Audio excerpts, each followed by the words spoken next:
بسم اللہ الرحمن الرحیم۔ صدقہ مصیبتوں کو دور کرتا ہے۔ حضرت ابو ہریرہ رضی اللہ عنہ نبی کریم صلی اللہ علیہ وسلم سے روایت کرتے ہیں کہ ایک جماعت کا غزر حضرت عیسیٰ علیہ السلام کے پاس سے ہوا۔ حضرت عیسیٰ علیہ السلام نے پیشین گوئی فرمائی کہ انشاءاللہ اس میں سے ایک کی آج موت ہوگی۔ وہ لوگ گزر کے چلے گئے اور جب شام کو واپس لوٹے تو ان کے ساتھ لکڑی کا ایک گٹھر تھا اور ان میں سے کوئی بھی نہیں مرا تھا۔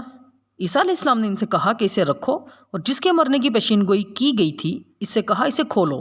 چنانچہ جب اس نے کھولا تو اس میں سے ایک سیاہ رنگ کا سانپ نکلا۔ حضرت عیسیٰ علیہ السلام نے اس سے دریافت کیا، تم نے آج کون سا عمل کیا ہے؟ اس نے جواب دیا، ایسا تو کوئی بھی عمل نہیں کیا۔ حضرت عیسیٰ علیہ السلام نے فرمایا، غور کرو اور سوچو، تم نے ضرور کوئی نیک عمل کیا ہوگا۔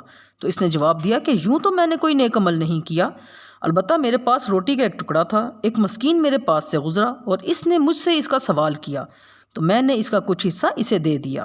حضرت عیسیٰ علیہ السلام نے فرمایا کہ تمہارے اسی عمل کی وجہ سے اللہ نے تمہیں اس سے محفوظ رکھا۔